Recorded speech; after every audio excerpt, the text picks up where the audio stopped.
નમસ્કાર ગુજરાત। આજના મુખ્ય સમાચારની અંદર આગામી 3 કલાકમાં તૂટી પડશે ભારે વરસાદ। અમદાવાદમાં બનેલી દુર્ઘટનાને લઈને અગત્યના સમાચાર। અકસ્માતના પીડિતોને મળશે 25 લાખ રૂપિયા। રાશન કાર્ડ, આધાર કાર્ડ, આયુષ્માન કાર્ડ ધારકો આપે ધ્યાન।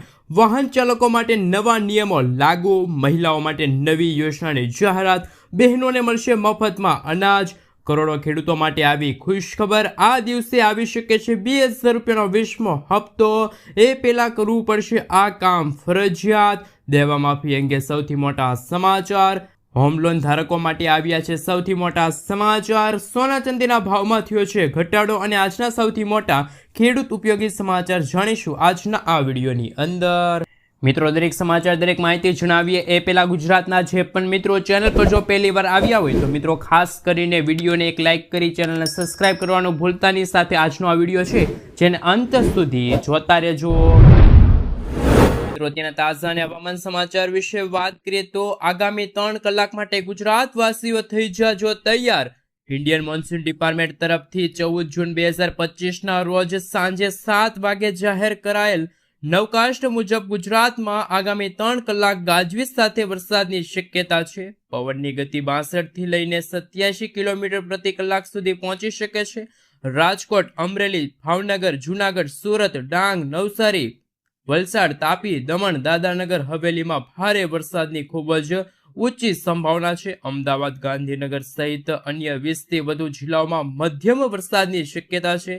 કચ્છ, બનાસકાંઠા, પાટણ, સાબરકાંઠામાં હળવા વરસાદની આગાહી હવામાન વિભાગે વ્યક્ત કરી છે। ગુજરાતમાં નૈઋત્યનું ચોમાસું 15 જૂનથી જ શરૂ થઈ જશે અને જેમના ભાગરૂપે સમગ્ર ગુજરાતમાં અંધારિયા વરસાદ વરસવાને લઈને હવામાન નિષ્ણાંત એવા અંબાલાલ પટેલ સાથે પરેશભાઈ ગોસ્વામીએ પોતાની આગાહીઓ વ્યક્ત કરી છે। મિત્રો, ત્યાર પછીના સમાચાર વિશે વાત કરીએ તો એર ઇન્ડિયાની મોટી જાહેરાત। અમદાવાદ વિમાન દુર્ઘટનામાં જીવ ગુમાવનારા મુસાફરો અને એકમાત્ર બચી ગયેલા મુસાફરના પરિવારો માટે નાણાકીય સહાયની જાહેરાત કરવામાં આવી છે।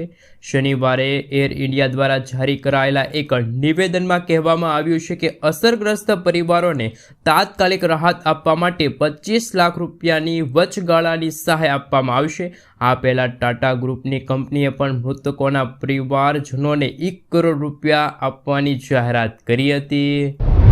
મિત્રો, ત્યાર પછીના ખેડૂતો માટે અગત્યના સમાચાર સામે આવી રહ્યા છે। લાખો ખેડૂતો માટે આવી ગઈ છે ખુશખબર। પીએમ કિસાન સન્માન નિધિ યોજનાનો 20મો હપ્તો હવે આ મહિને જાહેર થવાની સંભાવના છે। જોકે સત્તાવાર તારીખ હજુ સુધી જાહેર કરવામાં નથી આવી। એવી અપેક્ષા છે કે 20,000 રૂપિયાનો આગામી હપ્તો હવે ટૂંક સમયમાં પાત્ર ખેડૂતોના બેંક ખાતામાં સીધો જમા થશે। એક મીડિયા રિપોર્ટ અનુસાર પીએમ કિસાનનો આગામી હપ્તો જાહેર કરવાની તારીખ 20 જૂન હોવાનું કહેવામાં આવી રહ્યું છે। જોકે સરકારે હજુ સુધી કોઈ સત્તાવાર તારીખ જાહેર કરી નથી। સાથે સાથે મિત્રો આપને જણાવી દઈએ તો પીએમ કિસાન યોજનાનો લાભ કયા ખેડૂતોને નહીં મળે। પીએમ કિસાન સન્માન નિધિ યોજના હેઠળ કરેલી અરજીમાં કોઈ ભૂલ કરી હોય ખેડૂત મિત્રોએ, જેમ કે નામ છે, જન્મ તારીખ છે અથવા તો લિંગ વિશે કોઈ ખોટી માહિતી આપી હોય તો પણ તમને હપ્તો મળશે નહીં। કેન્દ્ર સરકાર સમયાંતરે લાભાર્થીઓની યાદીની સમીક્ષા કરે છે। જો કોઈ કારણોસર તમારું નામ યાદીમાંથી કાઢી નાખવામાં આવે છે તો તમારા ખાતામાં પૈસા આવશે નહીં। ઈ-કેવાયસી પૂર્ણ કરવાની સાથે બેંક ખાતાને આધાર સાથે લિંક કરવું જરૂરી છે, નહીંતર તો તમને હપ્તો છે એ મળશે નહીં। તો પીએમ કિસાન સન્માન નિધિ યોજના અંતર્ગત સૌથી મોટા સમાચાર સામે આવી રહ્યા છે। મિત્રો, ત્યાર પછીના સમાચાર વિશે વાત કરીએ તો મફતમાં અનાજ મેળવવા માટે ઈ-કેવાયસી ફરજિયાત। ભારતમાં આશરે 80 કરોડથી પણ વધારે લોકો સરકારી મફત રાશનનો લાભ લઈ રહ્યા છે। જો તમે પણ આ લોકોમાં સામેલ હોવ તો આ સમાચાર તમારા માટે ખૂબ જ મહત્વપૂર્ણ છે। સરકારે રાશન કાર્ડ પર ઈ-કેવાયસી ફરજિયાત બનાવ્યું છે અને એ માટે 30 જૂન 2025 સુધીનો સમય આપવામાં આવ્યો છે। જો તમે આ તારીખ સુધીમાં ઈ-કેવાયસી નહીં કરાવો તો તમારું નામ છે એ રાશન કાર્ડમાંથી કાઢી નાખવામાં આવશે અને તમને મફત રાશન મળવાનું બંધ થઈ શકે છે। તો મિત્રો, ગુજરાતના દરેક રાશન કાર્ડ ધારકો માટે અગત્યના સમાચાર સામે આવી રહ્યા છે। દરેક રાશન કાર્ડ ધારકોએ 30 જૂન 2025 સુધીમાં પોતાના રાશન કાર્ડને આધાર કાર્ડ સાથે લિંક કરવું ફરજિયાત રહેશે, નહીંતર તો એ રાશન કાર્ડ ધારકોને 1 જુલાઈ 2025થી કેન્દ્ર સરકાર તરફથી મળતું જે મફત અનાજ છે એ મળતું બંધ થઈ જશે.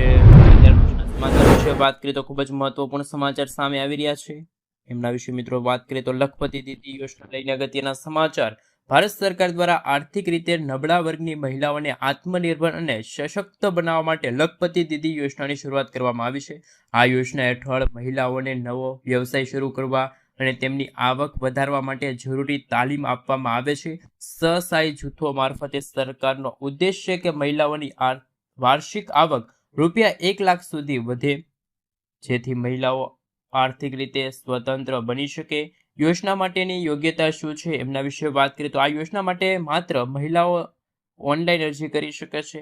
અરજદાર મહિલા સંબંધિત રાજ્યની કાયમી રહેવાસી હોવી જરૂરી છે. મહિલાની ઉંમર 18 થી લઈને 60 વર્ષ વચ્ચે હોવી આવશ્યક છે. અરજદાર મહિલાએ સ્વસહાય જૂથનો ભાગ હોવો જરૂરી છે. આ યોજના માત્ર એક જ પરિવારની વાર્ષિક જે આવક ₹3 લાખ થી ઓછી હોય તેવી જ મહિલાઓ માટે છે.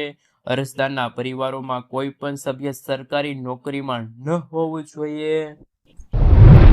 મિત્રો ત્યાર પછીના સમાચાર વિશે વાત કરીએ તો હાલ રિઝર્વ બેંક ઓફ ઇન્ડિયા દ્વારા રેપો રેટમાં 50 બેઝિક પોઈન્ટનો ઘટાડો કર્યા પછી સ્ટેટ બેંક ઓફ ઇન્ડિયા એટલે કે SBIએ પણ હોમ લોન પરના વ્યાજ દરમાં 0.50% ઘટાડો કર્યો છે.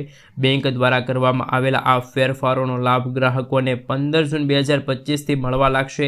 હવે SBI હોમ લોન પરના વ્યાજ દર 7.5% 8.45%ની વચ્ચે રહેશે, જે ગ્રાહકોના ક્રેડિટ સ્કોર પર આધારિત રહેશે. મિત્રો આગળના સમાચાર વિશે વાત કરીએ તો ખૂબ જ અગત્યના સમાચાર સામે આવી રહ્યા છે. એમના વિશે મિત્રો વાત કરીએ તો ખેડૂતોના દેવા માફી અંગે સૌથી મોટા સમાચાર સામે આવી રહ્યા છે. ચોંકાવનારા આંકડા સામે આવી રહ્યા છે. હાલ મિત્રો તમે તમારા મોબાઈલ સ્ક્રીનની અંદર જોઈ શકો છો હાલ જ્યાં રાજ્યના ખેડૂતોની માસિક આવક હાલ દર્શાવવામાં આવી છે, જેમાં મેઘાલય છે, પંજાબ છે, હરિયાણા છે, અરુણાચલ પ્રદેશ છે, કાશ્મીર છે, મિઝોરમ છે, કેરળ છે, ઉત્તરાખંડ છે, કર્ણાટક છે અને છેલ્લે ગુજરાત રાજ્ય છે. મિત્રો હાલ જે એમાં જે ખેડૂતોની મહિનાની આવક છે એમના આંકડા દર્શાવવામાં આવી રહ્યા છે. હાલ મિત્રો આપણે સવિસ્તર જાણકારી જણાવી દઈએ તો ખેડૂતોની આવક બમણી કરવાની વાતો વચ્ચે અત્યારે વાસ્તવિકતા અલગ હોય તેવું અત્યારે હાલ લાગી રહ્યું છે. ખાસ મિત્રો ગુજરાતના ખેડૂતોની મહિનાની આવક ખૂબ જ ઓછી છે, જ્યારે મેઘાલય છે, હરિયાણા છે જેવા ખેડૂતોની મહિનાની આવક ખૂબ જ વધારે હોય તેવા આંકડા સામે આવ્યા. કૃષિ મંત્રાલયે લોકસભામાં આ વાતનો સ્વીકાર કર્યો છે. ગુજરાતના ખેડૂતોની આવક છે એ મિત્રો ખાસ કરીને દેશમાં 11મા ક્રમે આવે છે. સાઈડમાં તમે ફોટો જોઈ શકો છો. અન્ય રાજ્યોની આવક પણ જોઈ શકો છો. આ સાથે ગુજરાતના ખેડૂતોની મહિનાની આવક માત્ર 12,600 છે, જ્યારે પંજાબ છે, હરિયાણા છે, મેઘાલયના ખેડૂતોની મહિનાની આવક ₹25,000 આસપાસ જોવા મળી રહી છે. જ્યારે ગુજરાતના ખેડૂતોની મહિનાની આવક ઓછી હોવાનું મુખ્ય કારણ સામે આવ્યું એ છે ખેડૂતોનું દેવું. દિવસે ને દિવસે મોંઘવારી વધતી જાય છે, તેથી ખેડૂતો પણ દેવામાં ડૂબતા જાય છે. સાથે સાથે મિત્રો આપણે જણાવી દઈએ તો ગુજરાત રાજ્યના ખેડૂતોનું સંપૂર્ણ દેવું જો કેન્દ્ર સરકાર માફ કરે તો જ ગુજરાતના ખેડૂતોની આવકમાં છે સારો એવો વધારો થઈ શકે. આ સિવાય ખેડૂતોના પાકના પૂરતા ભાવ જો સરકાર પૂરા પાડે તો પણ ખેડૂતોની આવકમાં સુધારો થઈ શકે. જ્યારે તેલંગાણા, તામિલનાડુ તેમજ અન્ય ઘણા બધા રાજ્યોના ખેડૂતોના દેવા માફ છે ભાજપ સરકારે કર્યા, તો મિત્રો આપણા ગુજરાતના ખેડૂતોના કેમ નહીં? ગુજરાતના ખેડૂતોના દેવા માફ થવા જોઈએ. ખાસ મિત્રો તમે નીચે કોમેન્ટ બોક્સમાં કોમેન્ટ કરીને જરૂરથી જણાવી દેજો કે ખાસ કરીને ગુજરાતના ખેડૂતોના દેવા માફ થવા જોઈએ કે ના થવા જોઈએ. કારણ કે મિત્રો હવે દિવસે ને દિવસે મોંઘવારી વધતી જાય છે, કમોસમી વરસાદ પડે છે, ખેડૂતોના પાકને ભારે નુકસાન થાય છે અને ખેડૂતો જ્યારે પોતાના પાકને માર્કેટિંગ યાર્ડ સુધી પહોંચાડે છે ત્યારે હાલ તે ખેડૂતોને પૂરતા પાકના ભાવ મળતા ન હોવાથી ખેડૂતો છે હંમેશા ખાસ કરીને મિત્રો નિરાશ થતા હોય છે અને બેંકો પાસેથી ખેડૂતો છે એ લોન લેતા હોય છે. તો મિત્રો તમારું શું કહેવું છે? ખરેખર ગુજરાતના પ્રત્યેક ખેડૂતોના દેવા માફ થવા જોઈએ કે ના થવા જોઈએ? ખાસ નીચે કોમેન્ટ બોક્સમાં કોમેન્ટ કરીને જરૂરથી જણાવી આપજો. આગળના સમાચાર વિશે વાત કરીએ તો હાલ વાહન ચાલકો માટે જૂનો નંબર પ્લેટને લઈને નવા ફેરફારો સામે આવ્યા. રાજ્ય સરકાર દ્વારા વાહનોના નંબર માટેનો મહત્વપૂર્ણ નિર્ણય છે એ કરવામાં આવ્યો, જેમાં હવે વાહન માલિકો પોતાના જૂના લકી નંબર પોતાની પાસે રાખી શકશે. ફક્ત 2 વ્હીલરથી 2 વ્હીલર અને 4 વ્હીલરથી 4 વ્હીલરની કેટેગરી એટલે કે સેમ કેટેગરી હોય તો જ મિત્રો તમે આ તમારો જે લકી નંબર હોય તે તમે રાખી શકો છો. 2 વ્હીલરનો નંબર 4 વ્હીલરના નંબર પ્લેટ ઉપર તમે ખાસ કરીને રિટર્ન કરી શકશો નહીં. આ ઉપરાંત રિટર્ન કરવા માટે જૂના વાહનનું ફિટનેસ સર્ટિફિકેટ ફરજિયાત છે. ઉપરાંત વાહન જૂનું હોય તો સ્કેમ સર્ટિફિકેટની પણ જરૂર પડશે. તો મિત્રો વાહન ચાલકો માટે સૌથી મોટા અગત્યના સમાચાર સામે આવી રહ્યા છે. મિત્રો ત્યાર પછીના સમાચાર વિશે વાત કરીએ તો ખાસ કરીને રાશન કાર્ડ ધારકો માટે અગત્યના સમાચાર સામે આવ્યા. રાશન કાર્ડ ધારકો માટે સરકારે બદલી નાખી છે આખી સ્કીમ. આપણે જણાવી દઈએ તો મિત્રો ભારત સરકાર દેશના લોકો માટે ઘણી યોજનાઓ લાવે છે અને તેમાંથી સરકાર વિવિધ પ્રકારના લોકો માટે જુદી જુદી યોજનાઓ છે એ દિવસે ને દિવસે શરૂ કરતી હોય છે. આમાંની મોટાભાગની યોજનાઓ ગરીબ અને જરૂરિયાતમંદ લોકો માટે છે. કેન્દ્ર સરકાર ગરીબોને મફત રાશન આપે છે. સરકાર તમામ રાશન કાર્ડ ધારકોને મફત રાશન યોજનાનો લાભ આપે છે, પરંતુ હવે એ માટેનો ફેરફાર નવો લાગુ થયો છે. ભારત સરકારની મફત રાશન યોજના હેઠળ 90 કરોડ લોકોને મફતમાં અનાજ મળે છે. જેમાં પહેલાં લોકોને મફતમાં ચોખા મળતા હતા, પરંતુ હવે સરકારના નવા નિર્ણયોથી મફત ચોખા મળવાનું બંધ થઈ શકે છે એવા હાલ સમાચાર મળી રહ્યા છે. હવે સરકાર રાશન કાર્ડ ધારકોને મફત ચોખાના બદલે 9 જરૂરી વસ્તુઓ પણ આપી શકે છે. આ વસ્તુઓમાં ઘઉં છે, કઠોળ છે, ચણા છે, ખાંડ છે, મીઠું છે, સરસવનું તેલ છે, લોટ છે, સોયાબીન છે અને મસાલાનો સમાવેશ થાય છે. સરકારે આ નિર્ણય લોકોના સ્વાસ્થ્યને સુધારવા અને તેમના ખોરાકમાં પોષણનું સ્તર વધારવા માટે લીધો છે. આનાથી લોકોના જીવનની ગુણવત્તામાં પણ સારો એવો સુધારો છે થઈ શકે. મિત્રો આગળના સમાચાર વિશે વાત કરીએ તો ખૂબ જ મહત્વપૂર્ણ સમાચાર સામે આવી રહ્યા છે. સોના ચાંદીના ભાવમાં થયો છે ઘટાડો. આજે સોનાના ભાવમાં ભારે ઘટાડો જોવા મળ્યો. ચાંદીના ભાવમાં થોડોક વધારો જોવા મળી રહ્યો છે. 24 કેરેટ સોનું 1427 રૂપિયા સસ્તું થઈને 95,118 રૂપિયા પ્રતિ 10 ગ્રામ પહોંચી ગયું છે. જ્યારે 22 કેરેટ સોનું 87,678 રૂપિયા પ્રતિ 10 ગ્રામે પહોંચી ગયું છે. ચાંદી આજે 5 રૂપિયા વધીને 1,05,290 રૂપિયા ગઈકાલે ચાંદીનો ભાવ પહોંચ્યો હતો. છેલ્લા કેટલાક દિવસોથી સોના અને ચાંદીના ભાવમાં ભારે વધઘટ છે જોવા મળી રહેલી છે. આગલા સમાચાર વિશે વાત કરીએ તો ખૂબ જ અગત્યના સમાચાર સામે આવી રહ્યા છે. આયુષ્માન કાર્ડને લઈને મોદી સરકારની સૌથી મોટી જાહેરાત. આયુષ્માન યોજના હેઠળ 70 વર્ષથી વધુ ઉંમરના એટલે કે તમામ વરિષ્ઠ નાગરિકોને સામેલ કરવાનું વચન તો મોદી સરકાર દ્વારા આપવામાં આવ્યું જ છે. આ સાથે મિત્રો એવું કહેવામાં આવ્યું છે કે હવે તમામ પાત્ર વરિષ્ઠ નાગરિકોને આયુષ્માન ભારત હેઠળ આવરી લેવામાં આવશે. એટલે કે મિત્રો જે લોકોની ઉંમર 70 વર્ષથી વધુ ઉંમર છે તેવા દરેક વરિષ્ઠ નાગરિકોને આયુષ્માન ભારત છે એ અલગથી આપવામાં આવશે. અગાઉ આયુષ્માન ભારત કાર્ડનો લાભ બીપીએલ કેટેગરીમાં આવતા નબળા વર્ગના નાગરિકોને આપવામાં આવતો હતો, પરંતુ મોદી સરકારે જાહેરાત કરી છે જે દરમિયાન આયુષ્માન યોજનાને લઈને મોટો દાવો કરવામાં આવ્યો. આ દાવામાં કહેવામાં આવ્યું છે કે હવે વૃદ્ધ લોકોને પણ આયુષ્માન કાર્ડ કાઢી આપવામાં આવશે. હાલમાં આયુષ્માન યોજનામાં તમામ લોકોને 5 લાખ રૂપિયા સુધીની સારવાર મળે છે. એવી જ રીતે મિત્રો હવે વૃદ્ધ લોકોને પણ જુદું એક નવું આયુષ્માન કાર્ડ કાઢી આપવામાં આવશે. ને મિત્રો એ અંતર્ગત ખાસ કે મિત્રો આપણે જણાવી દઈએ તો વૃદ્ધ લોકોને પણ અલગથી 5 લાખ રૂપિયા સુધીની સારવાર માટે સહાય છે એ મળવાપાત્ર રહેશે. મિત્રો ત્યાર પછીના સમાચાર વિશે વાત કરીએ તો કયા ખેડૂતો છે એમને 9,000 રૂપિયાનો હપ્તો મળશે. આપણે મિત્રો જણાવી દઈએ કે પીએમ કિસાન સન્માન નિધિ યોજના અંતર્ગત તો દેશના કરોડો ખેડૂતોને 2,000 રૂપિયાનો હપ્તો મળે છે. આ યોજના હેઠળ 6,000 રૂપિયા નાણાકીય સહાય પૂરી પાડે છે કેન્દ્ર સરકાર. ત્યારે હવે રાજસ્થાનમાં ભાજપની સરકાર છે અને ભાજપની સરકાર એટલે કે રાજસ્થાન સરકારે સૌથી મોટી જાહેરાત કરી છે. રાજસ્થાનમાં હવે આ યોજના હેઠળ પીએમ કિસાન સન્માન નિધિ યોજના હેઠળ ખેડૂતોને વાર્ષિક 9,000 રૂપિયા મળશે. તો શું ગુજરાતમાં પણ વધુ 3,000 રૂપિયા મળવા જોઈએ? ગુજરાતમાં પણ ભાજપની સરકાર છે, તેમ છતાં કેમ ગુજરાતમાં હજુ સુધી પીએમ કિસાન સન્માન નિધિ યોજના અંતર્ગત જે રકમ છે એમાં વધારો કરવામાં નથી આવ્યો? મિત્રો તમારું આના વિશે શું કહેવું છે? ખરેખર પીએમ કિસાન સન્માન નિધિ યોજના અંતર્ગત ખેડૂતોને 6,000 રૂપિયાના બદલે 9,000 રૂપિયાનો હપ્તો મળવો જોઈએ કે ના મળવો જોઈએ? ખાસ નીચે કોમેન્ટ બોક્સમાં કોમેન્ટ કરીને જરૂરથી જણાવી આપજો. મિત્રો ત્યાર પછીના સમાચાર વિશે વાત કરીએ તો હાલ નવું આધાર કાર્ડ બનાવવું થશે હવે મુશ્કેલ. લોઢાના ચણા ચાવવા બરાબર આ વાત સાબિત થશે. ખાસ મિત્રો આપણે જણાવી દઈએ તો આધાર કાર્ડ બનાવવા માટે મોદી સરકારે નવી સિસ્ટમની જાહેરાત કરી છે.